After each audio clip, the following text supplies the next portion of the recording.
지금 저희들이 하기로는 이제 방류를 시작하고 나서 마지막 방류를 했을 때 그 저수율은 90% 이상은 유지하려고 지금 계획 중에 있습니다. 지난 7월부터 시작된 강릉 가뭄 사태. 강릉시는 대체 왜 최악의 가뭄 사태를 맞게 된 것일까요? 강릉 오봉저 수지의 저수율은 14.2%로 전날보다 0.3%포인트 줄어들며 다시 역대 최저 기록을 경신했습니다. 전남, 충북, 경기 번호판을 단 급수 차량들이 줄지어 지나갑니다. 저마다 담아온 물을 오봉저 수지에 붓습니다. 오봉저 수지 저수율 10% 붕괴를 눈앞에 두고 물 부족 상황이 최악으로 치달으면서 강릉시가 결국 도암댐 도수관로 물을 받기로 최종 결정했습니다. 시민들은 오봉저 수지의 저수율이 평년 수준인 70%대를 회복하기를 간절히 바라고 있습니다. 강릉시는 최악의 상황을 가정해 최대 200만 병까지 확보할 계획입니다. 극심한 가뭄으로 타격을 받은 지역 경제가 되살아나기까지는 많은 시간이 필요할 것으로 보입니다.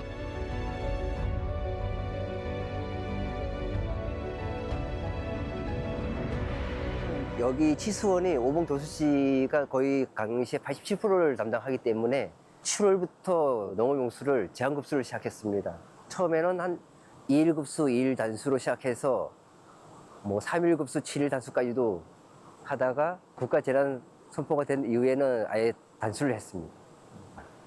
저희들이 83년도 준공 이후에 86년부터 생활용수를 공급했습니다. 저수지는 당초에 농업용 저수지입니다. 그 농업용 저수지로 만들어졌지만은 농업용수 외에 생활용수로 공급하고 있습니다. 일단은 농업용 저수지인데 농업용수를 공급을 못하니까 좀 처음에는 민원이 좀 있었는데 다들 이제 그 가뭄이 장기화되고 심각한 걸 인식했기 때문에 그다음부터는 많이 이해를 해주셔서 그나마 좀 견딜 수 있었습니다. 그러니까 애초 농업용 저수지로 만들어진 오봉저수지가 현재 강릉시 식수원을 책임지는 건 괜찮은 걸까요? 도암댐 수질검증위원장을 맡은 전문가를 찾아가 물어봤습니다. 먹는 물과 관련돼서는 이것은 최대 리스크다. 예를 들어서 유해 화학 물질이나 또는 다른 어떤 환경 문제가 딱 발생을 했다. 그러면 급수 시설들이 수습을 해야 되는 경우, 이런 경우에는 단수를 할 수밖에 없는. 그렇다면 대체 왜 오봉저수지가 강릉 시민의 식수원으로 사용되게 된 걸까요?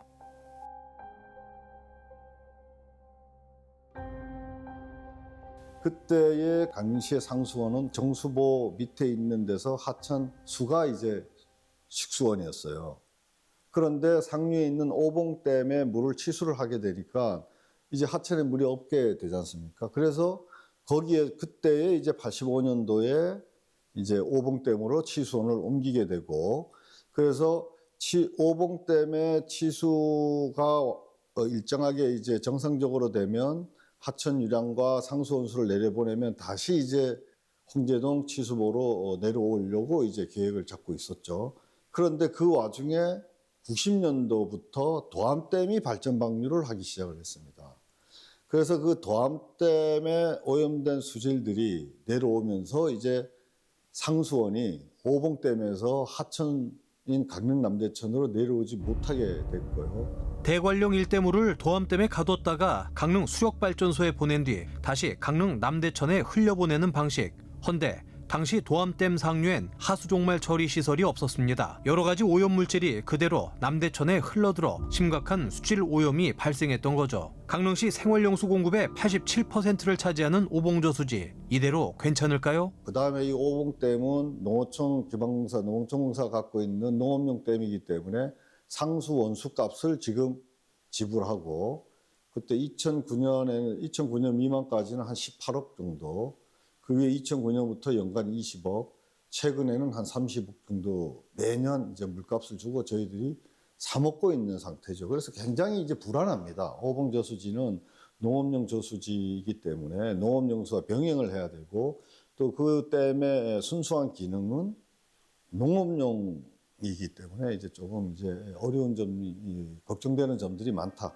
지난 9월 20일 무려 24년 만에 다시 도암댐은 비상방류를 하게 됩니다. 하루 약 10,000톤. 그런데 도암댐 수질은 그동안 괜찮아진 걸까요? 지금 요번에 긴급히 한 거는 도수 관로 한 15km, 16km 정도의 간이 이제 대관령 밑을 이제 관통하고 있어요. 근데 그게 발전을 중단하니까 그 안에 차 있던 물, 20몇 년 동안 차 있었던 물을 이제 그것이 수질이 한 20여 년 지났으니까 유기물이나 이런 그 조류나 이런 이제 생물들은 다 사멸했으니까 괜찮을 것이다. 라고 해서 그것을 이제 워낙 급하니까 극한 가뭄이니까 그거를 이제 하루에 10,000톤씩 받는 거. 도암댐 원수의 물은 받지 않고 그 도수 관로에 있는 물을 받는 건데 도암댐 원수의 물은 아직도 3등급, 4등급, 2등급 이하로 떨어지는 것은 아주 겨울이나 한 1년에 한 두세 달. 그 나머지는 다 등급을 매길 수 없을 정도의 질소 농도가 높다는 얘기거든요. 그러니까 그렇게 높은 수질을 갖고 있는 항목들이 있다는 얘기는 뭔가 오염이 계속 일어나고 있다라고 하는 얘기거든요. 야, 그 위에 도암댐에 물이 있는데 그 물 갖다 쓰면 되지. 이게 안 되는 이유 중에 하나입니다. 기후 변화가 가져온 강릉 최악의 가뭄 사태. 앞으로 도암댐 방류수가 강릉시 식수원으로 괜찮을지 우려의 목소리는 여전히 높습니다. 조금은 뭐 강릉의 이런 극한 가뭄 때문에 도움을 주려고 우리가 여러 가지 방안 중에 하나로 나와서 이제 고맙고 뭐 그게 얼마 정도 효과가 있었냐라고 하는 부분들은 그거는 뭐 차후에 논의하더라도 그런 것들이 일단은 있었다라고 하는 거에 대해서는 고무적입니다. 그러나 그 물이 강릉 정수 처리장에서 처리해서 먹는 물까지 갈 수 있는 물이냐 하는 것이 이제 중요한 겁니다. 강릉시 정수처리장은 일반 표준 정수처리장입니다. 법에 명시된 거 보면 일반 정수처리장에서는 2등급 수질까지를 일반 정수처리에서 식수로 사용할 수 있다고 되어 있고요. 3등급의 물은 일반 정수처리를 해서 공업용수로 써야 된다고 되어 있습니다. 그래서 이 강릉에 있는 정수처리장은 사실은 법적으로는 2등급 원수밖에 받을 수가 없는 겁니다. 도암댐의 문제가 해결하려면 그런 정수처리 시설에 대한 개선도 같이 그 안에서 이제 포함될 거다. 기상 관측 이래 최악의 가뭄이라 불린 이번 가뭄 사태. 강릉시의 더딘 발걸음은 대책조차 없어 보였습니다. 그저 하늘에 빌고 또 빌 뿐이었죠. 이런 가뭄이 올해가 처음도 아닌데 매년 반복되는 재해는 인제와 다를 바 없어 보입니다. 강릉시의 안일함은 비난을 피할 수 없습니다.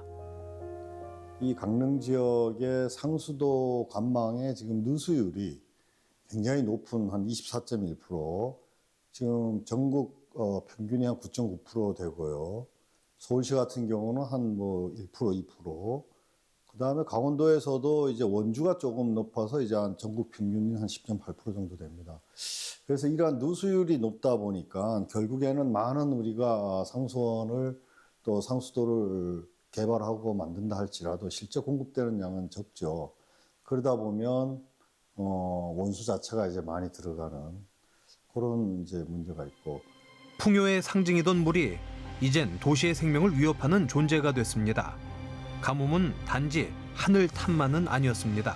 기후 환경 변화 속 개발과 구조의 불균형, 그리고 언젠가 비가 오겠지 하는 안일함이 우리를 이 위기 앞에 세워놓은 건 아닐까요?